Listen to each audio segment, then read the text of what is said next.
قال رسول الله صلى الله عليه وسلم كل عمل ابن آدم يضاعف والحسنة بعشر أمثالها إلى 700 ضعف। আল্লাহর নবী বলেন, আদম সন্তানের প্রত্যেকটি আমলের বিনিময় 10 গুণ বৃদ্ধি করে দেওয়া হয়। আদম সন্তান দুনিয়ার জমিনে একটা আমল যদি করে, একটা নেক আমল করে, একটা নেক আমলের বিনিময় আল্লাহ তাআলা 10 গুণ বৃদ্ধি করে দেয়। قال الله تبارك وتعالى إلا الصوم। আল্লাহর নবী বলেন, তবে রোজার বিনিময় আমি আল্লাহ তাআলা 10 গুণ বাড়াই দেই না। এই হাদিসের শেষ অংশে আছে, আল্লাহ পাক রব্বুল আলামিন প্রত্যেকটি আদম সন্তানের নেক আমলের বিনিময় 10 গুণ থেকে ইলা 700 দুইফিন 700 গুণ পর্যন্ত নেকি বৃদ্ধি করে। আদম সন্তান যখন একটা ভালো কাজ করে, আল্লাহ পাক রব্বুল আলামিন তার আমল নামায় কমপক্ষে 10টা নেকি দান করে। আল্লাহর নবী বলেন, সর্বোচ্চ 700 গুণ নেকি আল্লাহ তাআলা দান করে। ইল্লা সম, আল্লাহ পাক রব্বুল আলামিন বলেন, রোজার বিষয় সম্পূর্ণ ভিন্ন। একটা রোজা যদি কেউ রাখে, একটা রোজার বিনিময় আমি আল্লাহ তাআলা 700 গুণ নেকি দান করি না। আল্লাহ পাক রব্বুল আলামিন বলেন, ইল্লা সম ফাইন্নাহু লি ওয়া নাজজি বিহি। আল্লাহ পাক রব্বুল আলামিন বলেন, রোজা বান্দা আমার নিজের জন্য রাখে, আমার জন্য রাখে, এই জন্য রোজার বিনিময়ে আমি 700 গুণ দান করি না, বরং রোজার নেকি এবং সওয়াব আমি আল্লাহ তাআলা নিজ হাতে দান করি। অন্যান্য আমলের বিনিময় আল্লাহ তাআলা ফেরেশতাদের মাধ্যমে 700 গুণ পর্যন্ত দান করে থাকেন, কিন্তু রোজার ব্যাপারে আল্লাহ বলেন যে রোজা ফাইন্নাহু লিয়া সাওমু লি, রোজা বান্দা আমার জন্যই রেখেছে, আর রোজার বিনিময় আমি আল্লাহ পাক রব্বুল আলামিন নিজেই প্রদান করব। কি পরিমাণ দিব এটা দুনিয়ার কোনো মানুষকে আমি বলবো না। সুবহানাল্লাহ। ব্যক্তি যত বড় হয়, তার হাদিয়া, তার দানের ধরনও ভিন্ন হয়। সাধারণ মানুষ যদি কাউকে কিছু দেয়, তার পরিমাণ হালকা কিছু হয়, কিন্তু প্রধানমন্ত্রী অথবা যে কোনো মন্ত্রী অথবা যে কোনো এমপি যদি কোনো কিছু বরাদ্দ করে, এটা কি সাধারণ হয় নাকি অসাধারণ হয়? অসাধারণ হয়, অনেক বেশি হয়। তো আল্লাহ পাক রব্বুল আলামিন যদি বলেন যে অমুককে আমি বিনিময় দিব, তাহলে এই যে কি পরিমাণ দিবে এর কোনো হিসাব নেই। কোরআনুল হাকিমের ভিতরে আল্লাহ তাআলা বলে দিয়েছেন, ইন্নামা ইউওয়াফাস সাবিরুনা আজরহুম বিগাইরি হিসাব। আল্লাহ পাক রব্বুল আলামিন বলেন, আমি যাদেরকে নিজ হাতে বিনিময় দিব, তাদের বিনিময় দিব বিনা হিসাবে। হিসাবে না, হিসাব করে দিব না। আল্লাহ বলেন, আমি যাদেরকে বিনিময় দিব তাদের বিনিময় হচ্ছে সম্পূর্ণ বিনা হিসাবে। রোজাদার, তাদের বিনিময় আল্লাহ তাআলা সম্পূর্ণ বিনা হিসাবে দান করবে। সুবহানাল্লাহ। এলো রোজাদারের 1 নাম্বার ফজিলত।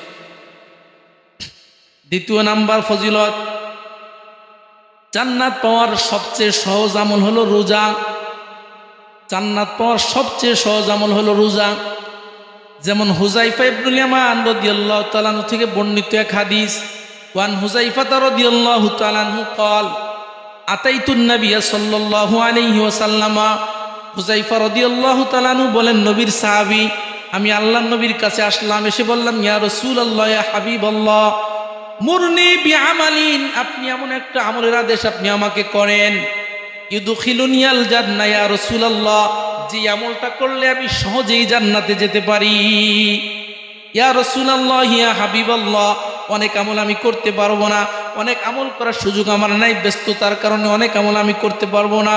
ইয়া রাসূলুল্লাহ, ইয়া হাবিবাল্লাহ, আপনি আমাকে মাত্র একটা আমলের কথা বলেন, যেই আমল করলে আমি সহজেই জান্নাতে যেতে পারি। আল্লাহর নবী বলেন, সাহাবী হুযায়ফা, শোনো, আলাইকা বিসিয়াম, ওই একটা আমল হলো তুমি সুন্দর করে মজবুত করে রমজানের রোজাটা রেখে দাও। রমজানের রোজা রাখো, তুমি সহজে জান্নাতে যেতে চাও, রমজানের রোজা রাখো, সহজে জান্নাতে যেতে পারবে। সাহাবী বলেন, তুম্মা আতাইতুস সানিয়া, আমি দ্বিতীয়বার আল্লাহর নবীর কাছে কিছুদিন পর আবার আসলাম। ইয়া রাসূলুল্লাহ, ইয়া হাবিবাল্লাহ, আপনি আমাকে একটা সহজ আমলের কথা বলেন, যে আমল করলে আমি সহজে জান্নাতে যেতে পারি। আল্লাহর নবী বলেন, হুযায়ফা, কিছুদিন আগেই তো তোমাকে আমি বললাম জান্নাতে যাওয়ার সহজ আমল হলো রোজা। হুযায়ফা বললেন, ইয়া রাসূলুল্লাহ, রোজা তো আমি রাখতেছি, আমি চাচ্ছি জান্নাতে যাওয়ার আরো কোনো সহজ আমল আছে কিনা।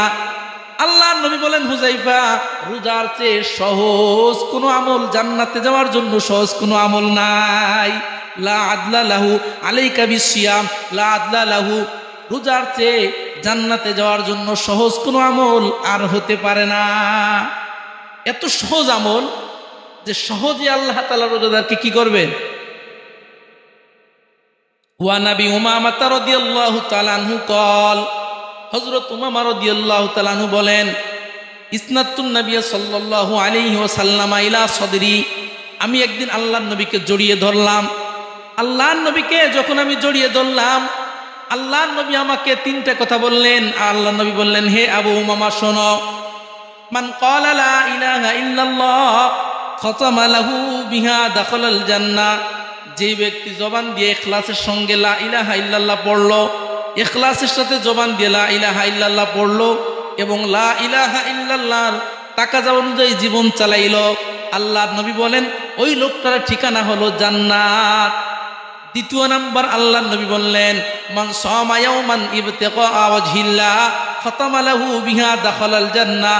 আল্লাহ নবী বললেন, হো আবু উমামা শোনো, যেই ব্যক্তি আল্লাহ পাক রব্বুল আলামিনকে রাজি করার জন্য, খুশি করার জন্য বেশি না মাত্র একটা রোজা রাখলো, ইয়াউমান, মান সামা ইয়াউমান, একদিন রোজা রাখলো, ইবতিগা ওয়াজহিল্লাহ, আল্লাহ পাক রব্বুল আলামিনকে রাজি করার জন্য, খুশি করার জন্য, খাতামা লাহু বিহা দাখালাল জান্নাহ, এই অবস্থায় যদি আমার ওই উম্মত মারা যায়, আল্লাহর নবী বলেন সঙ্গে সঙ্গে তার ঠিকানা জান্নাত হয়ে যাবে। তাহলে রোজা সহজ আমল জান্নাতে যাওয়ার। তিন নাম্বার আল্লাহর নবী বললেন, হে আবু উমামা শোনো, মান তাসাদ্দাকা বিসাদাকাতিন, মান তাসাদ্দাকা বিসাদাকাতিন ওয়া খাতামা লাহু বিহা দাখালাল জান্নাহ, যে ব্যক্তি দান করলো, যে ব্যক্তি সদকা করলো, এই দান করা অবস্থায় যদি কোনো ব্যক্তি মারা যায়, আল্লাহর নবী বলেন ওই লোকটার ঠিকানাও জান্নাত হয়ে যায়। তাহলে অত্যন্ত সহজ আমলের মাধ্যমে আমরা জান্নাতে যেতে পারি। তার ভিতরে গুরুত্বপূর্ণ এবং সহজ আমল হচ্ছে রোজা। রোজা একেবারে সহজ, রোজায় টাকা পয়সাও খরচ হয় না, কোনো ঝামেলাও নাই, অত্যন্ত সহজ আমল। এবং এই সহজ আমলের মাধ্যমে আমরা কি করতে পারি, সহজে জান্নাতে যেতে পারি। তিন নাম্বার, আল্লাহ পাক রব্বুল আলামিন রোজাদারকে স্পেশাল একটা দরজা দিয়ে জান্নাতে ঢোকার ব্যবস্থা করে দিবেন। ওই দরজার নাম হলো রয়্যান। কি নাম? রয়্যান নামক দরজা দিয়ে রোজাদার জান্নাতের ভিতরে প্রবেশ করবে। আল্লাহর নবী বলেন, ক্বালা রাসূলুল্লাহ সাল্লাল্লাহু আলাইহি ওয়াসাল্লাম, লিকুল্লি আহলি আমালিন বাবুন মিন আবওয়াবিল জান্নাহ। কি দরকার, খুব দরকার, দরকার না হলে বন্ধ করে দেন, গলা বসে যায়। লিকুল্লি আহলি আমালিন বাবুন মিন আবওয়াবিল জান্নাহ। আল্লাহ নবী বলেন প্রত্যেকটি আমলকারীদের জন্য জান্নাতের ভিতরে দরজা থাকবে। জান্নাত কিন্তু বিশাল বড় জান্নাত। এই জান্নাতের দরজা কত হবে বলে অসংখ্য গণিত হবে।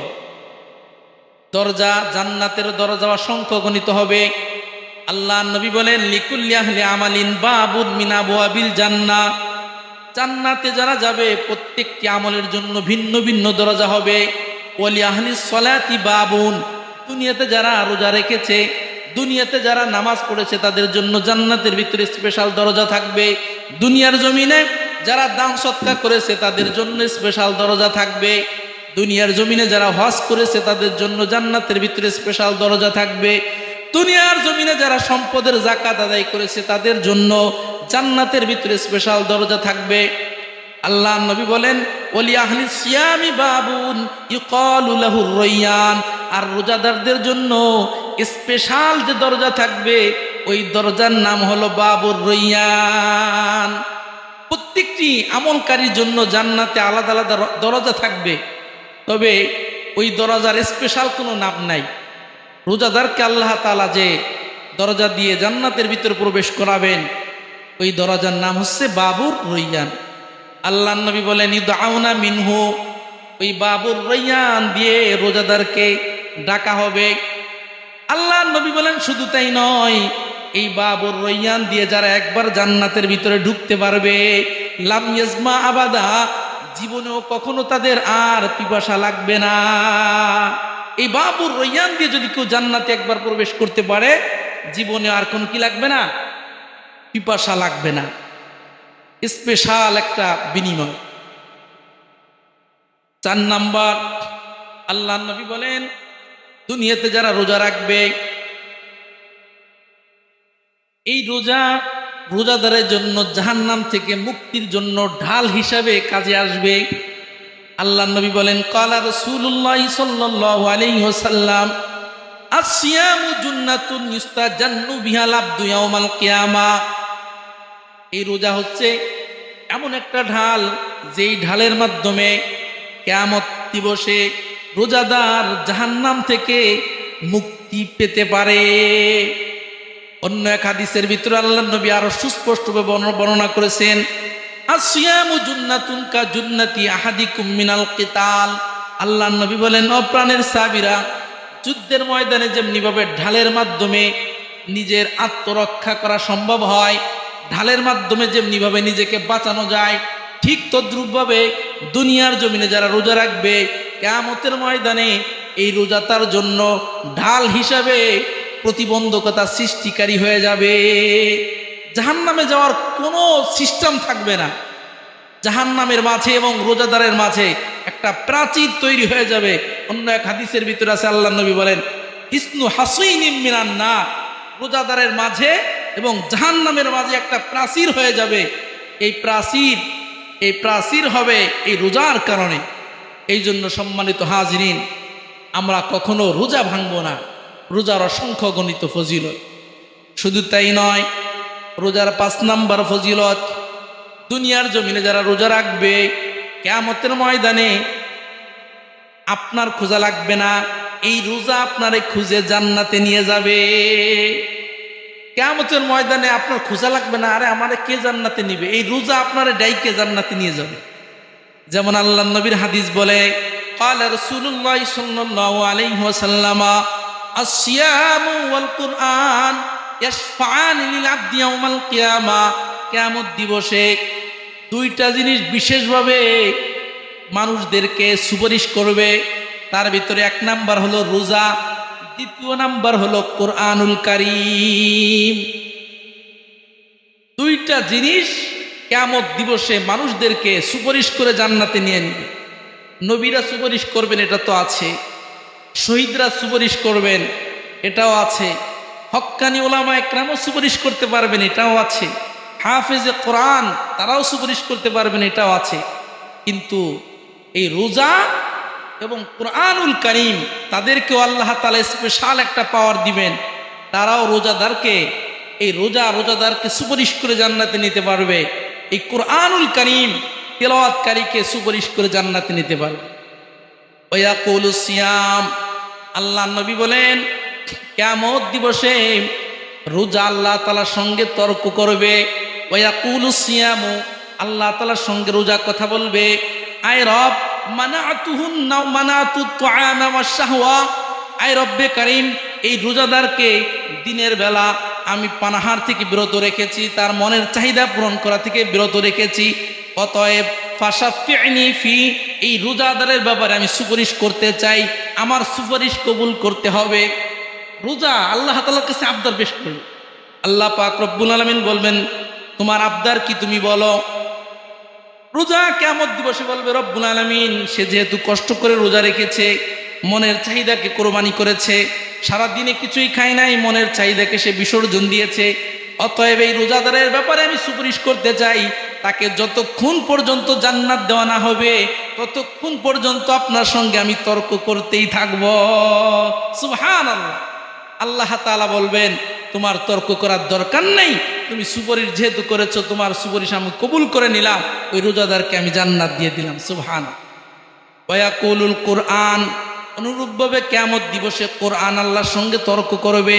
ওয়ায়াকুলুল কোরআনু, কোরআনুল কারীম তেলাওয়াতকারীদের ব্যাপারে আল্লাহ তাআলার সামনে বলবে, আয় রব মানাতুহুন নাওমা বিল্লাইল, আয় রব্বে কারীম, যেই ব্যক্তি গভীর রজনী পর্যন্ত না ঘুমিয়ে কোরআনুল কারীম তেলাওয়াত করেছে, ওই কোরআনুল কারীম তেলাওয়াতকারীর জন্য আমি সুপারিশ করতে চাই। আল্লাহ তাআলা বলবেন, কোরআন তুমি সুপারিশ করো, তোমার সুপারিশ কবুল করা হবে। ওই কোরআনুল কারীম বলবে, রব্বুল আলামিন দুনিয়ার জমিনে যারা গভীর রজনী পর্যন্ত কোরআনুল কারীম তেলাওয়াত করেছে অথবা তেলাওয়াত করতে পারে নাই কিন্তু তেলাওয়াত শ্রবণ করেছে, তাদেরকে আপনার জান্নাত দিতে হবে। আল্লাহ পাক রব্বুল আলামিন বলবেন, আচ্ছা যাও কোরআন, এই ক্ষমতাও তোমাকে দিয়ে দিলাম, ওদেরকে তুমি যেই দিক মানে যাদেরকে ইচ্ছা তুমি তাদেরকে জান্নাতে নিয়ে যাও। সুবহানাল্লাহ। এই জন্যই রোজা, এই কোরআন আপনাকে আমাকে সুপারিশ করে জান্নাতে নিয়ে যাবে। কোরআনের সাথে সম্পর্ক রাখতে হবে, আর রোজা কখনো ছাড়া যাবে না। ভাইরা আমার, বন্ধুরা আমার, রোজাদার আল্লাহ তাআলার কাছে অনেক প্রিয় মানুষ। কোনো মানুষের কাছে যখন কোনো মানুষ প্রিয় হয়, ওই মানুষের হাঁটা চলাও তার কাছে ভালো লাগে। কিন্তু কোনো মানুষ যদি কারো কাছে ভালো লাগে না, যেমন আপনার দুশ্মন, ওই দুশ্মন যদি ভালো কাজ করে এরপরেও আপনার খারাপ লাগবে, আবার আপনার বন্ধু খারাপ কাজ করলেও আপনার কাছে ভালো লাগবে, এটাই স্বাভাবিক। একটা কথা আছে না, যে যারা দেখতে পারে না তা হাঁটতে গেলে চলন বেকা। যখন কেউ কাউরে দেখতে পারে না, সে সোজাভাবে হেঁটে গেলেও মনে হচ্ছে কেমন যেন বাঁকা করে হাঁটতেছি। মুসলমান ভাইরা আমার, আল্লাহ পাক রব্বুল আলামিনের কাছে রোজাদারও অনুরূপভাবে খুব প্রিয়। রোজাদারের প্রত্যেকটা কাজ, প্রত্যেকটা পদক্ষেপ, প্রত্যেকটা কথা আল্লাহ তাআলার কাছে প্রিয়। যেমন আল্লাহর নবী বলেন, ক্বালা রাসূলুল্লাহ সাল্লাল্লাহু আলাইহি ওয়াসাল্লাম, ওয়াল্লাযী বিয়াদিহি নাফসু মুহাম্মাদিন লাখুলুফু ফামিস সাইমি আতয়াবু ইনদাল্লাহি মির রিহিল মিসকি। আল্লাহর নবী বলেন, আমি আল্লাহ পাক রব্বুল আলামিনের কসম করে বলছি, যেই রব্বে কারিমের হাতে আমার প্রাণ, ওই আল্লাহ তাআলার নামে কসম করে বলছি, আল্লাহ তাআলা রোজাদারকে এত বেশি পছন্দ করে। রোজাদার অনাহারে থাকার কারণে তার মুখের ভিতরে যে দুর্গন্ধটা বের হয়, এই দুর্গন্ধটা আল্লাহ তাআলার কাছে মিশক আম্বারের চেয়ে বেশি প্রিয় মনে হয়। রোজাদারের রোজা রাখার কারণে দীর্ঘ সময় কথা না বললে, দীর্ঘ সময় অনাহারে থাকলে পেটের ভিতর থেকে একটা দুর্গন্ধ আসে। এই দুর্গন্ধটাও আল্লাহ তাআলার কাছে মিশক আম্বারের চেয়ে বেশি প্রিয়। কিসের কারণে? বলে রোজাদার হওয়ার কারণে। রোজাদার যদি অনাহারে থাকে, তার মুখের থেকে দুর্গন্ধ আসে, এটা আল্লাহ তাআলার কাছে মিশক আম্বারের চেয়ে বেশি প্রিয়। শুধু তাই নয়, রোজাদার এত প্রিয় আল্লাহর কাছে, রোজাদার যদি দোয়া করে আল্লাহ তাআলা দোয়া ফিরিয়ে দেয় না। মুসলমান ভাইরা আমার, অনেক সময় আপনারা আমাদেরকে বলেন, হুজুর আমাদের জন্য দোয়া করেন, এটাও ভালো, ঠিক আছে। আরেকজনের দোয়া করলে এই দোয়াটা বেশি কবুল হয়। নিজের জন্য নিজের দোয়া যতটা কবুল হয়, তার চেয়ে অন্য একজন দোয়া করলে এই দোয়াটা বেশি কবুল হয়, এটাও হাদিস দ্বারা প্রমাণিত। তবে আপনারা রোজাদার, প্রত্যেকটা রোজাদার মুস্তাজাবুদ দাওয়া, প্রত্যেকটা রোজাদার আল্লাহ তাআলা তাকে এতটা পাওয়ার দিয়েছেন, রোজাদার যেই দোয়া করবে আল্লাহ তাআলা ওই দোয়াই কবুল করবেন। তবে কোন সময় দোয়াটা করতে হবে এটা আমরা অনেকে জানি না। ভাইরা আমার, বন্ধুরা আমার, আল্লাহর নবী বলেন, ক্বালা রাসূলুল্লাহ সাল্লাল্লাহু আলাইহি ওয়াসাল্লাম, সালাসাতুন লা তুরাদ্দু দাওয়াতুহুম। আল্লাহর নবী বলেন, তিন প্রকারের ব্যক্তি আছে, তিন প্রকারের মানুষ আছে, যাদের দোয়া আল্লাহ তাআলা কখনো ফিরিয়ে দেন না। এক নাম্বার, আল ইমামুল আদিল, ন্যায়পরায়ণ বাদশাহ। বাদশাহ যদি ন্যায়পরায়ণ হয়, এই ন্যায়পরায়ণ বাদশাহ যেই দোয়া করবে আল্লাহ সেই দোয়াই কবুল করবে। সুবহানাল্লাহ। দ্বিতীয় নাম্বার, আল্লাহর নবী বলেন, ওয়াসাইমু হাত্তা ইফতিরা। রোজাদার ইফতারি সামনে নিয়া, ইফতারের পূর্ব মুহূর্তে যদি আল্লাহ তাআলার কাছে দোয়া করে, আল্লাহর নবী বলেন আল্লাহ তাআলা সঙ্গে সঙ্গে ওই রোজাদারের দোয়া কবুল করে। দোয়াটা করা যাবে। আপনার আমার মনে যত কিছু আছে, এটা তো কেউ শুনতেছে না, আপনি মনে মনে বলেন, সমস্যা কি? আপনার মনের চাওয়াটা, প্রত্যেকটা মানুষের তো একটা চাওয়ার বিষয় আছে না, কত কিছুই তো চাওয়ার আছে যা মানুষের কাছে চাইলে আপনি পাবেন না। এই বিষয়টা আপনি আল্লাহ তাআলার কাছে চান। এই রোজার ভিতরে ইফতারের পূর্ব মুহূর্তে দুনিয়ার কোনো মানুষ দেখতেছে না, একমাত্র আল্লাহ তাআলার সাথে এবং আপনার সম্পর্ক এই মুহূর্তে মনে মনে বলেন, আস্তে আস্তে বলেন, যেভাবে বলেন না কেন আপনার দোয়া 100% কবুল হবে ইনশাআল্লাহ। 3 নাম্বার আল্লাহ নবী বলেন ওয়া দাওয়াতুল মাজলুম, মাজলুম ব্যক্তির দোয়া আল্লাহ তাআলা কবুল করে। একটা মানুষ মাজলুম, যার প্রতি জুলুম করা হয়েছে, অসহায় মানুষ, ন্যায়সঙ্গতভাবে যার প্রতি অত্যাচার করা হয়েছে, জুলুম করা হয়েছে, ওই ব্যক্তি যদি দোয়া করে, ওই ব্যক্তির দোয়া আল্লাহ তাআলা কি করেন? কবুল করেন। আল্লাহ নবী বলেন তুহমালু আলাল গমাম, এই 3 ব্যক্তির দোয়া আল্লাহ তাআলা, এই 3 ব্যক্তির দোয়া আসমানের ভিতরে ভাসতে থাকে। আল্লাহ পাক রব্বুল আলামিন বলেন লা আনসুরান্নাকা ওয়ালাউ বাদাহিন। আল্লাহ তাআলা এই 3 শ্রেণীর মানুষদেরকে লক্ষ্য করে বলতেছেন, এই 3 শ্রেণীর মানুষ তোমরা ধৈর্যহারা হবা না।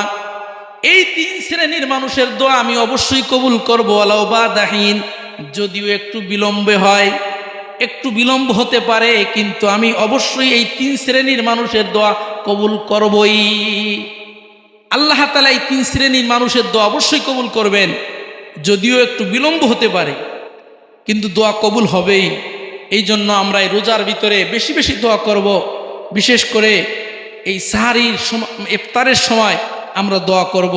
আল্লাহ পাক রব্বুল আলামিন রোজার হক আদায় করে রোজা রাখার তৌফিক দান করেন। আমরা যারা সুন্নাত পড়িনি, ক্বাবলাল জুমা 4 রাকাত সুন্নাত